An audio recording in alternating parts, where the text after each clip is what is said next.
Hello, and welcome to the first episode of No Facts, All Logic. I'm your host, Cam, I'm your host, Joe. and today we're going to be talking about the death penalty.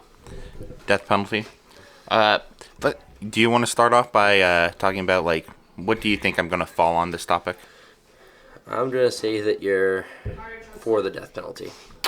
I'm for. Yes. I think you're also going to be for the death penalty. We might get into nitty gritty of where we fall and when it should be implemented, right? Yeah, I agree. So I guess let's start at the bare minimum. What is the smallest offense you can do to qualify for the death penalty? That's a hard one. I think of right there. I think of bigger penalties, Right. like sexual assault. I think should definitely be. Oh, penalty. like all sexual assault? Yeah. So if a guy's Me Too'd, What do you mean, Me Too? accused. I think that's the discrepancy right there for sure. But that's the thing though, because nowadays in society you're guilty until proven innocent, right? Mm-hmm. So a lot of times, like the Me Too movement has made tremendous strides in some places, but other places it's trying to lack. I just think that if someone's going to get found guilty right off of sexual assault, I think that there has to be like a trial to prove innocence. There was a Buffalo Bills player who's a punter, I believe, got kicked off the team, suspended because he was accused of sexual assault. Turns out that he wasn't even at the party that night. So now what if he got the death penalty? So yeah, I think you're right. I think that there's some discrepancy. Mm-hmm. I don't think, instant, but the death penalty isn't like an instant thing anyway. I mean, look at Ted Bundy, how long it took for the death penalty to kick in for him. Yeah. I think that sexual assault is probably the number one thing that should get the death penalty, other than murder or. I think what we end up falling for in society is, like, if you bundle crime equally, like as rape gives you the death penalty, then why wouldn't you take it the next step and do a rape and murder? Yeah. Because it could increase your likelihood of getting away with it. Mm-hmm. Right? So would we as a society say, I think that's why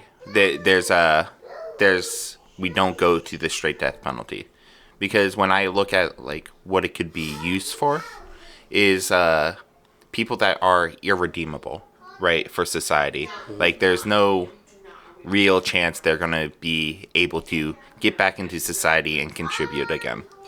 Well, and that's the thing right there, is that you have to know, what's going on with the situation. You have to understand that, okay, this is a situation that's come up, right? This is a serious allegation against somebody, right? I think that there has to be trial. I think that there has to be a due process for somebody, right? Let's assume all that's in place because we are in America, right? Well, that's the thing. You would assume, but nowadays it's not. You're automatic. Like that example I brought up with the Bills punter. You're automatic. He was automatically suspended, kicked off the team, right? Hasn't played for I can't remember if it's a year or 2 years, but he was automatically guilty from the team's outlook, or the team's view process. I think that needs to change a little bit, and I understand that sexual assault is not something that should be taken lightly at all, but I think that there needs to be a better process implemented for that, and go back to the kind of innocent until proven guilty, because there are a lot of factors that police officers have taken, lawyers have taken, prosecutors. All this stuff has to go through, a process. Yep. And it's a process. It takes a while. So I understand the death penalty. I mean, if somebody murders, 100 people, right, willingly for whatever reason, I think that deserves, the family deserves justice. Yeah. Families and stuff. I don't, if somebody walks into a school and kills a bunch of kids, innocent children, and teachers, and for whatever reason, they make it out. I don't. I think that they deserve to get the death penalty. I do. But that's my viewpoint on it. I don't know what else you have to add to that. I almost disagree with the school shooter one because I think a lot of them go into it wanting it. Like they go into it like they want to be put down by the police, or they want to be like executed by society. I'm almost fine with those types of people putting them in solitary for the rest of their lives. Why solitary? Why solitary? Yeah. I guess they wouldn't really interact much with the main face, but I don't really want them to have a good life, right? I don't want them to have a good life, and I don't want to give them what they want. Right. And I think everyone would be miserable in solitary because we as a species are social creatures. And that's... If they didn't want it, then I would be okay with the death penalty, but I think a lot of them want it. Like, if you read, like, a lot of the manifestos and stuff that before they go on this spree, it's like, this is their last stand or whatever, and they make it seem like they're the hero or, like, society treated them. They're such a victim in their own way. It's really disgusting as a byproduct of society to have. Right. Since we're on the topic of school shooters, do you think the media sort of hyping them up is problematic? What do you mean hyping them up? I mean, like, I see a lot of, like, progressive news sources say, like, we shouldn't use their names at all because that is part of their legacy. It's like they want their names to be known, and that's part of the actions of what they do. And so I see, like, as far as, like, censorship goes, they want to censor out their names. They don't want to give them a cool name, right? They don't want to call them, like, the high school sniper or something like that, right? Yeah. And they don't want to give them, like, any kind of credit. They just want to refer to this as a tragedy like Sandy Hook. I couldn't tell you who shot up Sandy Hook at all, right? But I could tell you it was a tragedy that happened in my high school. Yeah. Well, it's hard because I think that you don't want to give them credibility. You don't want to give them recognition. But at the same point in time, like, the, was it Uvalde in Texas, that shooting that happened last year? I mean, those families suffered so much. The shooting that happened, just a couple months ago at the Christian Academy, it's just uncalled for. So I think that you don't want to give them recognition, but you have to acknowledge what happened because we have to have a process in place of, okay, we have to stop this. This is a serious, you know what I'm saying? Like the Boston Marathon bomber. Right. Like where he got the death penalty originally, right? And then they reversed that on him, right? And then now they're trying to reinforce it. It's like, what's the process? Because he injured, right? Dozens of people, killed however many people, right? And then they find, they kill his brother. They finally find him. It's like, okay, why didn't they? They didn't kill him, right? But they want to give him the death penalty. So you kind of jumping from like school shooter. I don't think that they should get recognition, right? But I think that there needs to be a process on how do we stop this. Should we? School shooters are like a form of terrorism here, I would right? say, yeah. Low. I don't want to say low grade, but like, yeah, it's a form of domestic terrorism for sure. Yeah, I think it's like probably the most common form of terrorism here. Yeah, that's why I said I would track it from the low grade. I definitely would say that it's domestic terrorism is something that's sweeping their country. Needs to be stopped. Yeah. Is that a fear you have with kids and stuff? Oh, absolutely, because you look at, it could happen in a big city, like it could happen in New York City. It could happen in Los Angeles, but it could happen right here in Claremont, New Hampshire. I fear for the mental health of, I fear for the mental health of people going forward.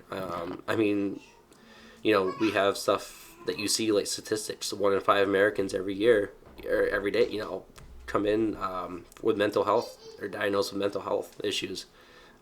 That's a staggering number, and you figure about however many people finally, reach that point of no return, and they do something as drastic as taking the lives of innocent kids, I fear every day.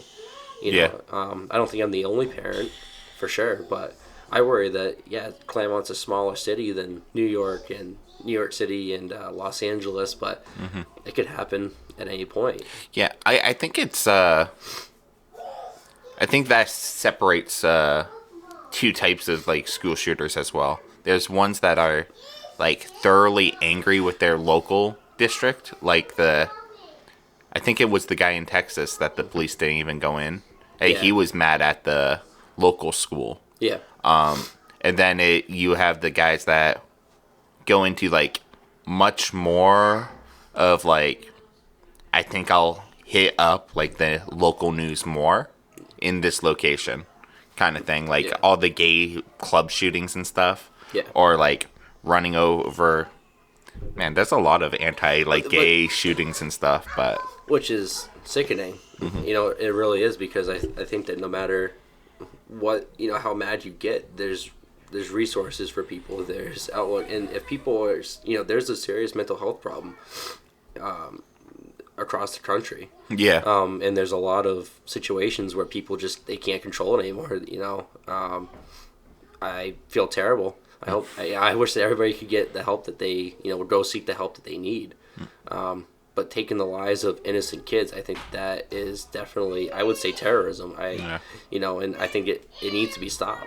You know, we're so focused on problems externally, which is great. I mean, we need to, you know, we need to help other countries and all this stuff, but we need to focus internally too. There's a huge issue internally that we need to fix before we help others. The question is, how do we fix it? Well, that's the thing. We have to stop the fighting on both sides. You know what I'm saying? We have to stop. We have to kind of come together for a little bit. Right. It's hard. I don't have the answers, you know. I wish I did. I wish I was, you know, the one making that decision. But unfortunately, my viewpoints are different than. So what the progressives, or I would say progressives, or like even like some conservatives would say, a restrictor gun regulations could help prevent this, like for the background checks. What do you think of that? See, I think it's good, but you can only go so far. You can only go so far with a background check. Right. It's hard because like I wish I was more informed on guns and stuff, but I mean, just talking with people at work or that are, you know, or around friends, family that are big into guns, it's how do you regulate that? Yeah, it's like it's hard to regulate something that's like sort of seen as like a very big hobby, especially like where we're from, like with like a lot of our mutual friends and stuff that are very like, man, we love going to the range, we love like target shooting, we love like sort of LARPing as this fake soldier. Right. Well, that's the thing. Like it's such a big market in so many ways, right? How do you? Because it's not just one type of gun. It's not just one type. It's like, okay, are you gonna ban all assault rifles? And now you still got pistols. You know, do you define? You know, which pistols kill more people? Right. Yeah. So it's like, how do you regulate that? How do you regulate such a big market? You know what I'm saying? Like, it's just hard. You know, it's hard because people want to blame AR-15s, but yet, you know, a Glock 19 could kill, you know, more people. Because, you know, maybe, you know, I don't know. There's ways of how do you regulate that. You know, how are you going to regulate one thing, but you can't regulate another thing? You know, right? I think it's just a combination of, you know, lack of understanding on the people who are regulating these laws. I think the lack of understanding of weapons in general is a big factor, and I think the lack of mental health treatment in this country is a big factor. When you combine the two, you know, it's just never going to end. You see all the time on mainstream media, on independent sites, you know, school shooting, and everybody wants to blame one issue or the other. But, you know, there's just a lot of factors that you have to take in. You can't ban one thing that millions of people love and aren't going to give up and try and think that that's going to be the end result. You know, it's just going to happen overnight. I think it's like anything else in this country. There's a process, you know, back to, like what we were talking about with the death penalty. There's a process. It's like, okay, maybe banning guns is going to cause more of an outrage, so maybe we come up with a solution on, strict. You don't want to have stricter gun laws, but you have to have something that's a little bit more, valuable for other people to prevent these stuff. It's just, it's hard to say because you can't ban a big market like that. You can't, like, people just aren't going to give up their guns, Yeah. People at work that, you know who I'm Yeah, talking about, yeah. they're never going to give up their guns, Yeah. you know what I'm saying? And, but I think it's sweeping the nation. Yeah. It's maybe not every week, but, at least a couple times a month you see, or every other month you see, school shooting in Texas, school shooting in Florida. Tennessee, right? Yeah. Tennessee, gay nightclub Yeah. in Colorado or California, and it's sickening because it doesn't matter where the shooting occurs or what demographic it's reaching out. It shouldn't happen to begin with. Mm-hmm. But what's the penalty for those people? What I'm saying, a lot of times they get gunned down, but like the Boston Marathon bomber, he wasn't shooting people, but it took the cops a manhunt to find them, and when they finally did, it's like, okay, we're gonna capture you. I don't remember if they shot him or not. I don't remember that. I do remember they found him very quick. Like it within was a a couple day. days. It was almost like as fast as like. I mean, maybe Massachusetts just has a thing of like cracking down on professionals because they also found that kid that leaked the documents pretty fast. Well, but that's the thing, though, right there, right? People will say that that's good and bad. There's two sides to that story too, or there's there's like I his don't side. think I No, but strongly he's not. dis. But, just He was Discord. Yeah. way wrong. Yeah. Like I know a little bit about the kid, and he definitely was using it as a flex. Like, I know more information than you, and this is why you should follow me. But, like, he was using it as like to hype up his own status with classified information. Right. Like, he wasn't leaking this information to help society. He's no Edward Snowden, right? Edward Snowden, this is the difference between them. His principle was like, I think the government is doing something morally wrong, and so I'm going to choose to leak these classified information. This kid leaked them because he was frustrated and just angry. Like, no one's paying attention to me. This will get me attention. Like, he had the same mentality that I think a lot of school shooters have. In what way? In that, like, he pre-planned what he was going to do, knowing that yes, this is the outcome. Yes. Of it. So you don't see any good. I think the kid deserves to spend. The kid deserves what he gets, right? Whatever I think he leaked like 500 classified documents. So yeah, what was the penalty for him? I don't know what the penalty is. Or are they still going through that process? I haven't heard much about it. I haven't heard much. He disappeared. He disappeared. Right? All of a sudden. It's like, oh shit. As long as he gets his fair day in court and stuff, I think he deserves whatever like the jury gives him and stuff. Because he can't be having that. Like, but do you think that he should still, not to cut you off, but do you think that, back to my point, do you think that he should still go through that process? Yeah, do you think absolutely. That he should automatically just, he's getting, 300 years, whatever, something outrageous, right? He's getting 300 years. If it was a year for each document leaked. 500. Yeah. So 500 years. Yeah. Okay. I mean, he ruined his life. He was aware what he was doing was wrong. Like, that's clear from all the Discord chats and stuff. So it's hard for me to empathize with him other than him being a stupid kid, right? I think he is someone that could be rehabbed. Like, he's not irredeemable, but I could easily be like, as a jury member, be like, yeah, 25 years. Even though he had exposed 500 documents, you think that 25 years would be? I think that's fair. Yeah. Okay. I could agree with that. Yeah. I agree with that. Because I think it's like, like, would you say treason? Like, treason against... 100% is treason. So, treason against the country, right? And there's been people that high up, FBI or whatever, that are corresponding with other nations. And I looked up a few, I forget the names of them before, but they were high up, government. They got, hundreds of years.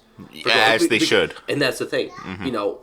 I think it goes back to the original point. I think that there has to be a due process for people. There has to be a fair process for people, right? Not a bias, but a fair process. And I think that, okay, if you're going to agree that treason against the country deserves, depending on the crime, right? Because, I mean, he is young. You don't want to... What he did sucks. I think 25 years is a pretty harsh punishment. It can't be... I feel like he can be redeemed as a part of society, so he should get out. But it needs to be harsh to really discourage others from doing this type of shit. How do you think that somebody in that situation is able to become redeemable in society? I think time will just solve his issue, like a little bit more maturity and just growing up a little bit is what he needs. Him using the documents as leverage to I know more than you, I'm smarter than you. Maybe he won't grow out of that. And he is actually just going to be a manipulative kind of person all his life. I don't have enough information to know if he's going to grow out of that stage or if he's always going to be problematic. I think maybe he'll rack up more charges in prison as a consequence of him trying to live that kind of lifestyle. Yeah. Which if he does rack up more consequences in prison, then he deserves more time. How much impact, because he was on Discord, right? Yes. But how much influence do you think that people, because everybody's trying to make a name for themselves, right? Yeah. You and I are doing this podcast for fun. Yeah. But people are doing podcasts left and right? You see one, I think, every day comes out. Really, if you're a content creator and you're not doing podcasts, what are you doing? It's monetizable now, so it's if you have any type of name, right, you just throw a podcast in there because you can monetize it. But I guess that's my thing, right? He's trying to flex, right, on Discord and all this stuff. Maybe other forms of social media. How much influence do you think that has on people? And if he didn't flex on Discord, do you think that the penalty would be as harsh? If he wasn't... if the government just found it, if the military or whatever, they just found these declassified documents, right? He didn't flex or anything, they just arrested him. Do you think it's harsher? Or because he was putting out a flex? I think him flexing it... if I'm on the jury, right? I'm looking at it, and I see his text log saying, don't share this with anyone. One, that proves he knows what he's doing is wrong. Yeah. And two, he's saying, I got this inside information on the war of Ukraine. This is why you should listen to me. It's I'm sort of losing my it proves to me that he's not just he's not a dipshit, right? There's intelligence behind his actions, even though it's not it's not wise, right? He doesn't have good wisdom because he's not mature. But I think that's the thing too, is lack of accountability of people like that. You know what I'm saying? Okay, you know what you're doing, right? But then you post on social media, you post on Discord, you post on all this stuff, right? Flexing, knowing that, yeah, I might get in trouble, but thinking that, I'm not holding myself accountable for, when you take that oath of enlistment, your one thing is to not go against your country. Yeah. It's to fight for your country, to serve your country, The country has to trust its people, that is, takes an oath to do their job, right? The truth is, a lot of people are government covers up a bunch of stuff, or, and it's there's just information we don't need to know. I mean, it's kind of cool to get this classified information once in a while, but it'll be declassified at some point. But then, if the government wants you to know something, right? But they're doing their research or they're doing their investigations and something, they're gonna have to do their process to do that. Right. They're gonna have to go through everything, because in order to declassify something, that means that you have enough information, right? With whatever it is, UFOs or this National Guardsman is declassifying this. Okay, I'm going to declassify, this. Right. Right. But I'm going to keep this, and this, X, Y, and Z, still classified. So yeah. I think that... And I think the presidency can declassify stuff. That's it. Yeah. One of their powers they have. But who gave it... How do he the guardsman? How do you gain access to that? So he's in IT, and IT generally has like all safeguards removed because they need access to everything to be able to do their job properly. So he had access to everything, so he could like check networks and stuff like that. And it's just like maybe IT work for such young servicemen shouldn't be a thing, or we need a. I don't know how you stop this. That's what I'm saying. Other than like having like, yeah, this guy got 25 years for doing this shit. So kids, don't do this as a like a lesson. But you have to make him an example. I feel. I think he is going to be an example. That's what I'm saying. And that's why I said 25. It's like you need to discourage them, even though I feel really bad about his age. Okay, so treason doesn't deserve. Like anywhere from what would you say the minimum? Would you say 25 years should be the minimum penalty, and then like max of 500 years in prison? I think. What would you say like the penalty difference should be, like mid and max? Mid and max. I'm satisfied with 25. As a mid, okay. Like just, I think minimum. I guess 10 years. So you think that? Keep in mind, I not all treason's the same, and this level of treason is on the minor side. So what would you say the extreme is, right? What would you say the extreme level of, like, I guess an example, it might not be. If those 500 documents said like the exact locations of our nuclear submarines, that should be 500 years.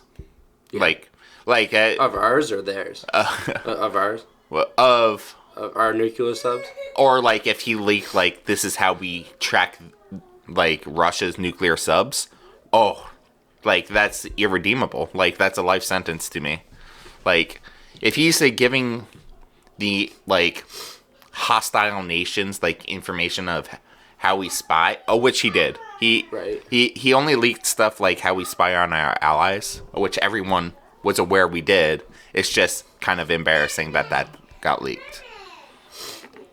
I just see somebody like, I guess like the max for me would be like 500 years, because like I think minimum, depending on I mean there's a lot of factors too, like good behavior, like you said he has good behavior. He's out in 200 years. But like if somebody gets 25 years, right, and it's reduced to half. Okay, so now you spend 12 and a half years because good behavior or whatever, they lighten his sentence. Okay, I could see that. He's redeeming himself, right? But somebody that corresponds with another hostile nation, whether it's Iraq, Syria, Russia, China, whatever it is, I think that they should get like the max. I think that they should get a few hundred years in prison, because I think that's just pathetic. That's just, you're going against your country. You're doing everything that you can to, what I'm saying, help. It's not like help the enemy. You don't have to be involved with military service, right? No, it's not a requirement. No, but that's the thing. I think when you take that oath of enlistment, right, it's just like law enforcement. Nobody's forcing you to be a cop. Nobody's forcing you to go into the military. You have the option. Mm-hmm. It's not. Thankfully, it's not like these other nations where you have to do like minimum of 2 years. And that's required. Can I just say, I'm actually for that. I would love if the U.S. went like in that direction.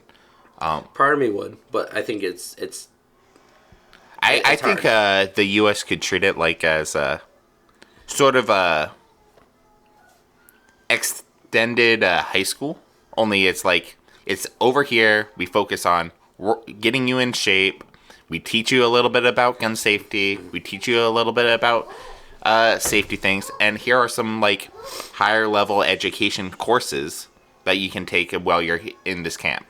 So you think that it's better for educational purposes? I think it's for life experience and for just all around, making people better. Yes. So would you take the ASVAB away and everybody goes in, or would you still have testing for people? I think so my ideal for like the mandatory service is like after high school, either you're enlisted in college, the military, or you go to this other program, which will give you, it's sort of like I did Job Corps, right? Yeah. Which is a government funded like trade school. And I just think like if you just take that program and make it a little bit more military functional, where you did a lot more workouts, you learned like different types of trades, so you can go down the branch that you want to go into, or you can even take courses of like, oh, I can get my, what is it, a 2-year degree? Associate. That's what I'm going for now. I can get an associate's here, and it's for free, right? I get my associates for free, and I can enlist in a higher functioning college after school, and I think that helps with our like student debt problem, because I'm not really for forgiving student debt on any level. No, I'm not. I think if we want to do like cheaper college options, I think the main focus should be like something that overall helps society more. Something like making it much cheaper to become a doctor, because I think that would help bring down all of the medical costs. Well, I think that could be a huge benefit to society. So let me ask you, do you think that college is important for people? And this is why I ask, because I feel like there's certain career fields, like being a doctor, a surgeon, I guess a lawyer, you could say, that you need a degree, you need experience, you need that training, right? I think that you need that schooling, but I think that for something like fitness or exercise fitness or like business and stuff like that, like like you don't need college for a lot of stuff. I mean, we have at work, we have engineering techs, right, without engineering degrees, and they do a pretty phenomenal job. And that's not taken away from any engineer. That's just saying that I think through experience over time, you learn your company's processes, you learn everything. So do you think that college is essential for all career fields or just some of them? I think college on a personal level is extremely important. Like the average American, like that gets a college degree, will enter retirement with an extra $1 million, like in their pocket. But that's the thing, right? That's why I asked you, because I'm not saying that you're wrong. I'm not saying that I'm right. I'm just saying that you look at, I think because social media, back to social media, it has a lot of influence on people, right? And there's a lot of competition. But if you look at a lot of these companies that are up and coming, they'll get their start on social media, and they market. A lot of them don't go to college, or they'll drop out. Because I think that college is essential for a number of people. I think that everybody should be granted the opportunity to go to college. That wants to go should be granted, right? And you have people that pre-med, but they racked up student loans and they can't go. I'm racking up student loans right now, so I'm trying to keep my GPA out. Yeah. Thankfully it's at a 4.0, but the stress of maintaining that is hard. And then you got loans that you have to pay back. You have all this stuff. I don't think as a society it should be expected to be college. Not everyone can go to college, right? Like I didn't go to college because my mom said like this. I can hear that. Just as a heads up. Oh yeah. I didn't go to college because my mom put the fear of debt in me. And I also am very dyslexic, and I had a lot of concerns about will they be able to work around that, because like I struggled in high school quite a bit because of it, and I don't think college would be able to give me the same leeway. But just talking with you, you have the understanding of a lot of things, and you're able to challenge people on things, on topics, because you can learn something and you can express, you know what I'm saying? Yeah, but tell me to read this book and give you a detailed explanation of it. It's like, no, I understand, but I'm saying, like, you're not stupid. You know what to do. Well, like, thank you. No, but just because people, and I mean, just because people are dyslexic or have ADD or ADHD, that's not a cripple to where you can't function in society, or autism. Like, some of the smartest people are autistic.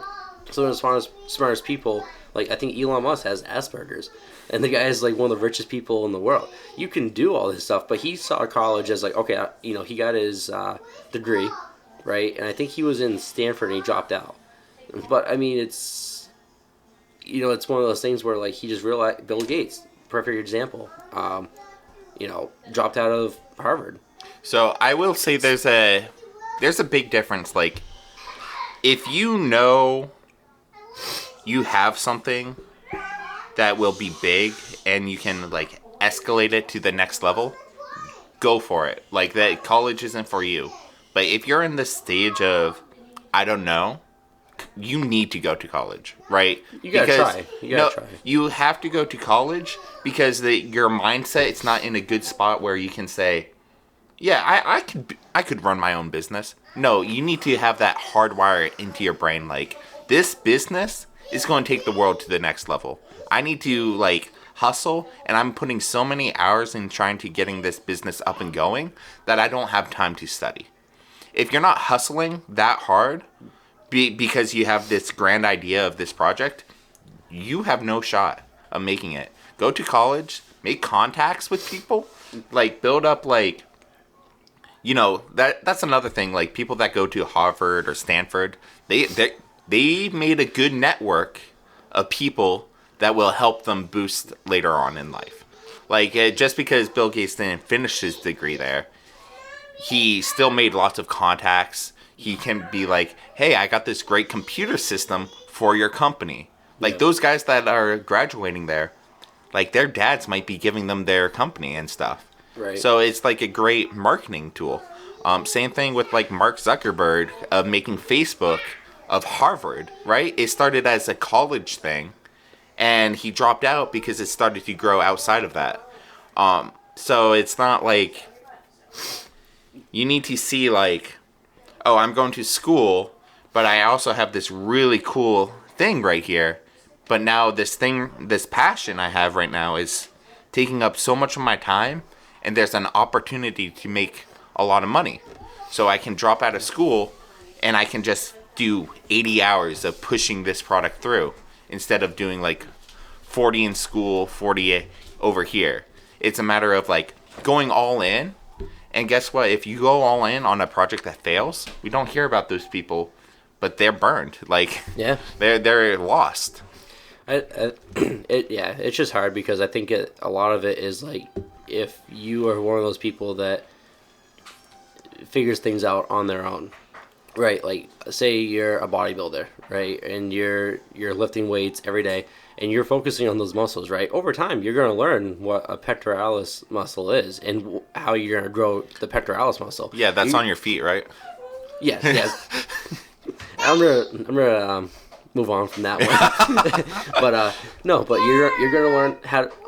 Hi, buddy, Spidey. But you're gonna learn how to grow your biceps. You're gonna learn how to grow your legs. You don't need somebody else necessarily telling you, right? But if your goal is to be a doctor and a bodybuilder at the same time, well, guess what? In order to be a doctor, you need to go to school for, what is it, 12 years, whatever it is. It's a long time, yeah. Like these child geniuses that, I think you and I talked about it the other day. I don't know how true it is. You can't believe a lot of things online, but there was a article about this, little 11-year-old girl who already has her master's degree because she skipped so many grades. It's like, wow, like that's pretty impressive at 11 years old. You're doing work for it's kind of crazy to think like someone so young could even like retain all that knowledge.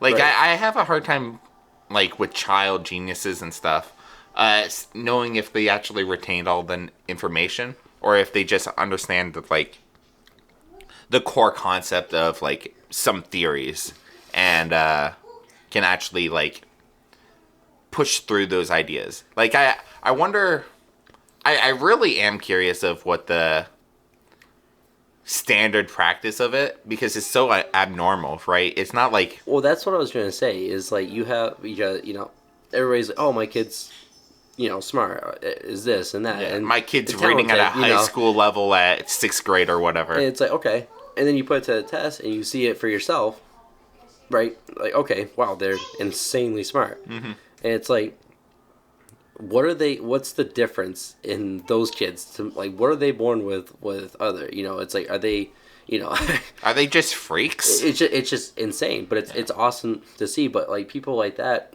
they could choose whether or not they want to go to college, but if they already have this knowledge and they already have, you know, these degrees, it's like it's crazy. It's like they don't need it. They don't, you know, they could go teach if they want to do it at 18 years old. It's like it's insane, but I don't know. It's just. Do you think people that graduate college at 11 years old are just doomed psychologically? I think psychologically and just emotionally, because I think that, you know, you're not growing up with like your peers. No, that's what I'm saying though. I think that you're not isolating yourself, but you're putting yourself in this demographic of like, okay, I'm always around adults, right? I'm always going to this, but I can't go drink with adults, but I don't have friends that I can go play with at the park. So you're kind of like, okay, what am I going to do? I'm going to read a book, or I'm going to play, you know, go to dinner with my family, and it's like, it's cool stuff, but how do you not get scarred from that? Yeah. I think it's a good thing that there's child geniuses, but I think that there's also like the spectrum of like you have like the realization, I should say, of knowing that you're either going to hang out with your peers who are probably going to be adults because you're insanely smart and at their level or above their level, or you're going to just be by yourself, read a book, study, because all your friends that you are, your peers, are nowhere to be found. So it's hard. Yeah. I think that does a lot of scarring. Yeah. I think that it does. Well, what's the best way to minimize that? Like, to me, I think maybe the best idea is like, okay, your kid's going to college school, like classes, but they also need to go to the like middle school sports, sort of like what homeschool kids do. Yeah, I think I think that, you know, if they have the smarts, I think that you have to kind of regulate it to where, okay, you can do adult, you know, jobs, but you have to be a kid at the same point, you know. You have to interact, you know, go to the science fair with your peers, you know, you're still kind of in school, but you're also, you know, I'm not sure if they could go to a science fair, like, no, but you know, they'll get bullied. Yeah, like, yeah, they know every question off the top of their head, so it's like it's hard. They start pointing out like errors in the museum, like. Right. It's like, but no, I think yeah, it's like, what do you do? How do you? That's another thing. How do you regulate it? It's so many things that people don't think about. That when you start looking at it for yourself. How do you regulate it? It's like, well, okay, this is 11-year-old with a master's degree, 10 times smarter than I'll ever be. But you know what? I'm still gonna treat her like, you know. Do you treat her like a kid? He or she like a kid, or do you treat him like an adult? Absolutely no respect for children. Like, no. It's like, sorry, Lehman Carter. yeah. It's like, oh, you're 11. Chill. Well, that's the thing. Like, you know, what do you do? How do you change it? Like, yeah. You know, you can't invite them out to a bar. You can't go have drinks with them. So it's like, okay, you're only doing work with them. You're only doing, you know, I think that does a huge toll. That takes a huge toll mentally and emotionally on a kid, because I think isolation leads to, you know, people becoming slightly depressed or motivated to do something for themselves, and eventually just you can only do so much for yourself, to where it's like, I'm not doing anything else for anybody else, you know, for other people. Like, what am I doing? You know, and then I think that could lead to some mental health issues. I think that could lead to, unfortunately, tragic events. I mean, the Unabomber, for example, I think he went to the University of Michigan, was super insanely smart, but very isolated from a lot of peers. Yeah, he chose to isolate himself. But I think isolation is, for people that are insanely smart, is a bad thing. I think isolation in general is a bad thing. And I think that's why when you and I were talking earlier about solitary, that's isolation. Yeah. That's only to people, you know. Humans are like social creatures, like. So I think that we just tied in, you know, people going to solitary with, if you're, I mean, it's not just if you're insanely smart. I think that people, and this is another thing I worry about too with mental health, is I think that people getting bullied, it leads to isolation, and people get depressed and they kill themselves, which is terrible. I think that doesn't get talked about enough. I think we're social creatures, and I think that people that are trying to, you know, you see it on social media all the time, is people, you know, these kids that don't grow up in good homes beat the crap out of other people who are just trying to fit in. They're just trying to fit in. And the second that the kids who are getting picked on stand up for themselves, you know, they get clocked when they're not even looking. You know, they get a left hook to the face. You know, they get jumped. They get bags thrown on them. They get food thrown on them. They get embarrassed in front of other people. And then that leads to more isolation. It's like, I heard that, by the way. But, no, I fear for it. You know, that's why I want my kids to be, you know, involved in the community, in, you know, sports and school. And I want them, the biggest thing I want for my kids is for them to be accepted by everybody, or by as many people as possible. I know that you can't please everybody, right? And, you know, but as a parent, it didn't hit me until 5 years ago when I became a parent that this is something that, you know, I'm going to have to be aware of. You know, I want for my kids to feel confident and happy and, you know, be themselves, but be genuine and authentic. Like you and I talked about it when we wanted to do this podcast. Yeah. We just want to be genuine and authentic ourselves, and not put on a show. And I think that that's what I want for my kids. And I want for other kids too. But kids that don't grow up in a good home, you know, they don't know how to treat other people. What I, like, I'm not a parent, but sometimes I give parent advice. And I'm like, the number one thing I think parents just need to keep in mind is, like, your kid's life, your goal is just to make them have a better life than you did, right? Yeah.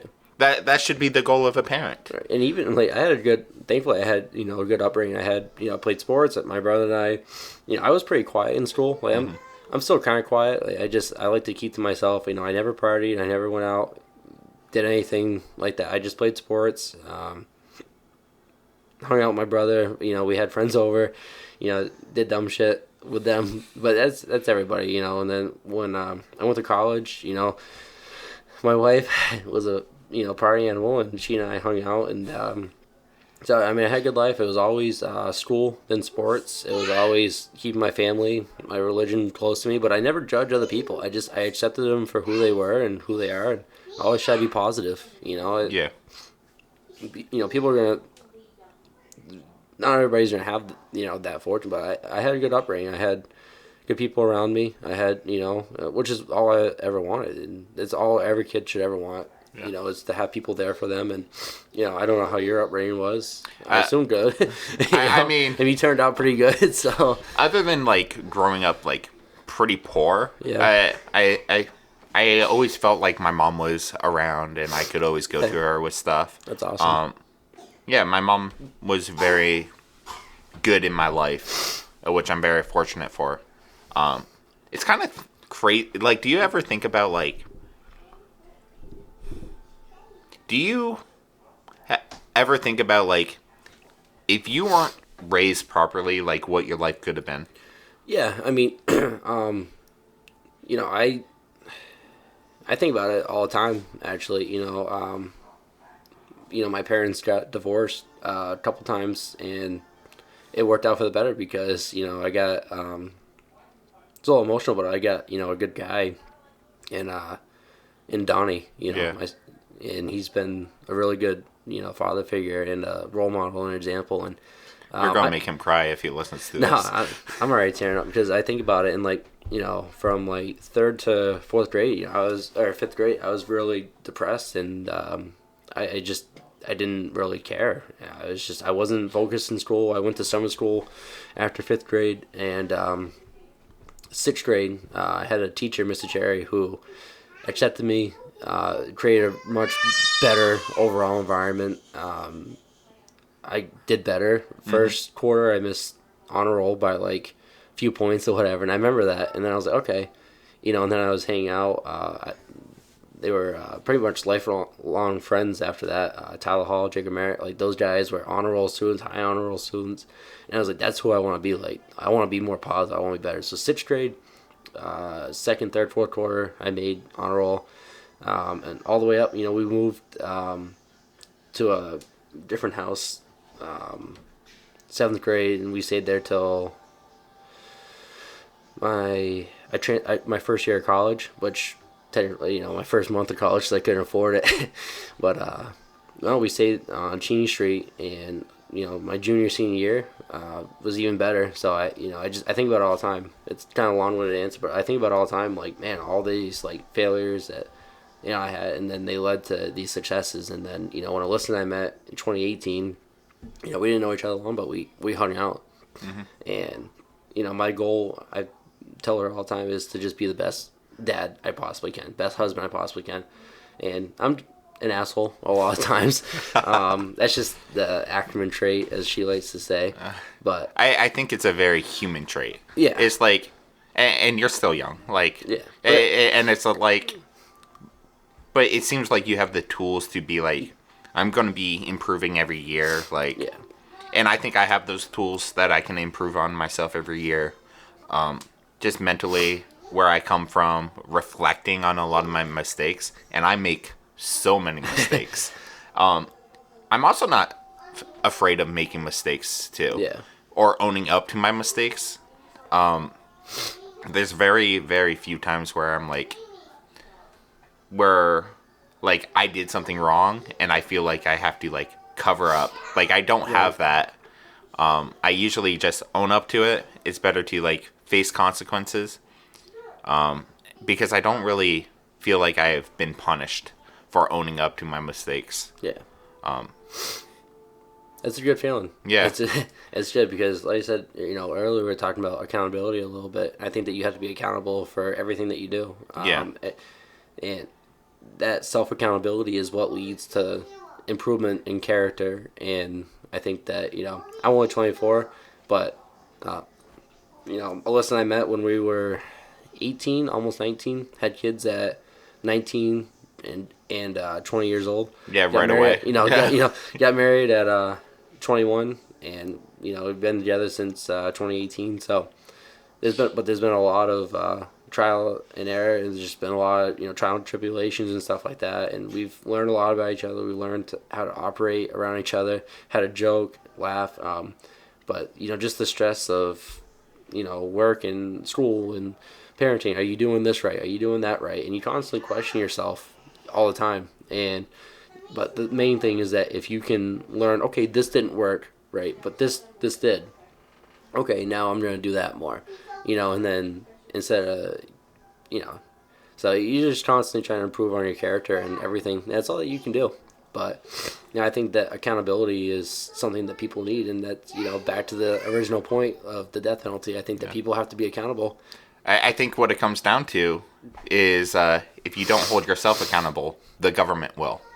And that's the issue, right? So right there, we took the main topic. We talked a little bit, and I think that back to the original point. I think it's accountability, knowing that if you're going to go in and you're going to shoot up a school, then you need to be held accountable. And if you get gunned down by the cops, that's your doing.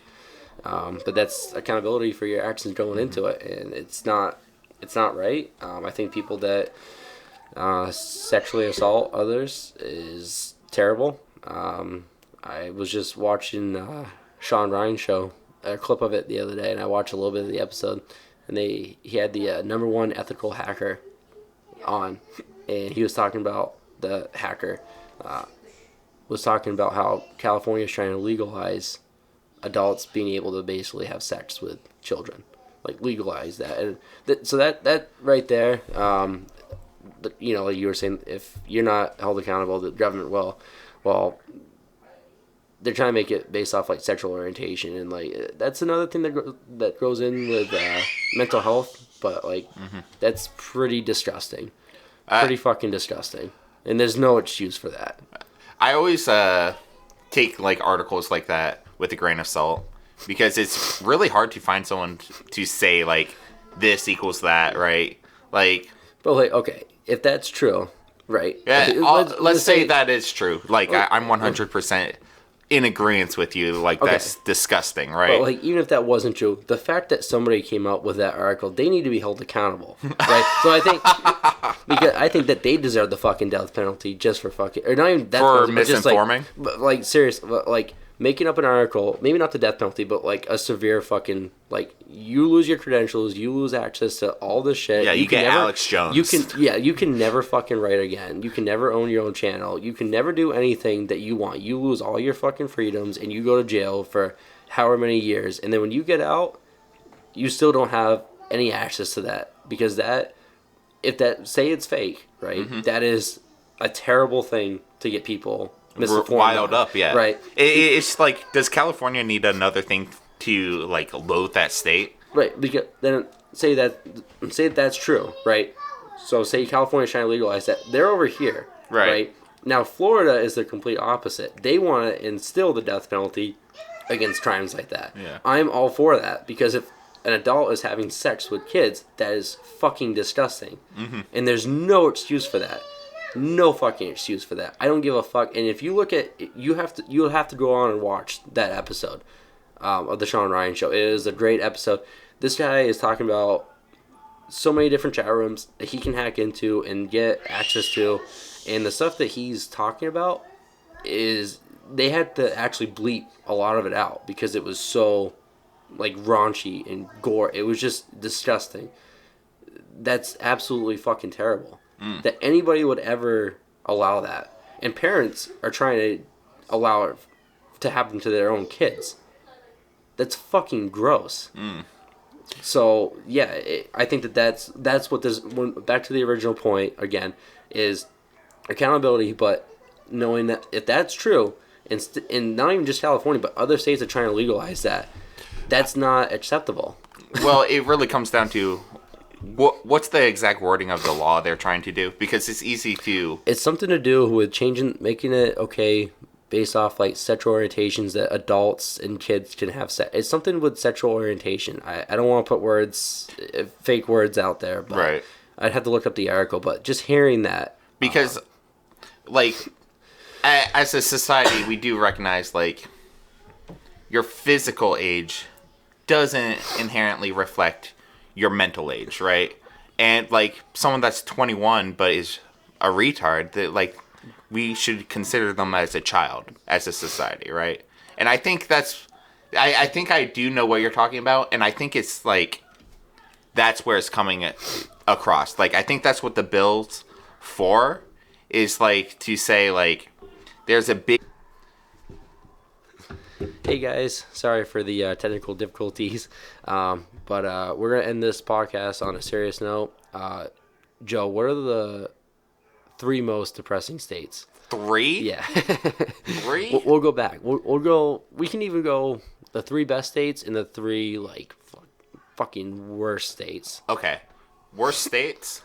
I'm going to say California, Florida, South Dakota. Okay. What are the 3 best? 3 best? New Hampshire. Yep. Vermont. And upstate New York. Arkansas. No. So yeah, I'm going to go Arkansas, New Jersey, Connecticut. Actually, you know what? New Jersey, Connecticut, Rhode Island are the 3 worst fucking states. Like, New Jersey smells like shit. People are fucking assholes. It's a rundown New York, like, at best. Like, if you're considering assholes, like, why isn't Connecticut in there? That's what I said. Like, Connecticut, Rhode Island, New Jersey. Oh, I missed that. Connecticut sucks ass. That is the fucking one of the biggest dumpster fires in America. I went to Hartford, Hartford one time. Terrible, yeah. For Job Corps, and they brought me. They're like, "Oh, let's get some fast food." Yeah. We go into the ghetto. Here's a 9mm. And it's like we stop at like McDonald's, and we're like waiting in line. A fucking person comes up, like asking for money. And someone in the passenger starts screaming at them, and I'm like, "Oh, you're used to this." That was my only thought. Is like, "Oh, you're used to like having drug addicts come up to your door when you're like waiting at McDonald's." Yeah, and then I'd say Rhode Island because like it's just fucking dumb fucking people. You know, like, my only I'm sorry impression if you're from Rhode Island, but like yeah, but. No, and then I'd say like the 3 best are probably New Hampshire, Colorado, and Arizona. Ooh, Colorado's a good one. That's where my brother is now. He's in Colorado Springs, Fort Carson. He loves it out there. Actually doing MMA training too. But what's your impression? My impression of I don't know. You said you had an impression of I think someone from Rhode Island or New Jersey. Oh, my impression. No, it's more like my only experience with Rhode Island really is that's where like you know who Sam Hyde is. I think I've heard. Yeah, that's where he is, and I only know him from like a YouTube boxing training thing. Okay. And it's like, man, this place looks like the ghetto of Connecticut. Only it seems to be the entire city. Yeah, it looks like Rhode Island looks like the ghetto of like Cape Cod. Mm-hmm. Like it looks like it'd be like appealing, and then so You know what else? Another trash state? What's that? Pennsylvania. no, Pennsylvania I like Pennsylvania. Philadelphia is probably one of the worst cities in America. Well, Brandon's gonna be pissed at you. He's gonna be pissed at you. No, I'd say one of the They're best. just violent. Like their sports. They take sports way too seriously. Oh, like dude, just they- mellow down. I remember. I think someone took a shit or ate horse shit Yeah. after the Super Bowl. Let me guess. And I It was a like- Phillies guy. No, that's what I'm saying. Like, it was like a like an Eagles fan, just like Dude, I can't believe my team lost. like they beat the Pats, and a guy that Alyssa and I went to college with, he came in like, I'm a Pats fan, and the night that the Pats lost the Super Bowl, I was at Anna Maria College. This guy comes in, his name's Trondro, comes in fucking guns blazing. He's like, yeah, and like just fucking like, you know, he was a huge Eagles fan, but he was actually from New Jersey, so literally dog shit, you know, Eagles fan, but he was a cool guy, but yeah, from New Jersey too. But no, he was a cool guy. He wasn't a dog shit person. He was or a fan. He was cool, but you know, I almost got into it because I was not having it. And but then the next year, the Pats beat the Rams in the Super Bowl, so we got redeemed a little bit. But it was real unfortunate that happened. but no, it was good. It was what were we just talking about? Something from before Colorado. The depressing states. No, we were talking about something else. It was a story. It was a story I had, but I can't remember. I think we're going to call that a wrap. Yeah. We've been talking for a while. Well, thanks everyone for listening, and tune in next week for the next podcast. Yep. Thank you, Joe. Have a good weekend, guys. You-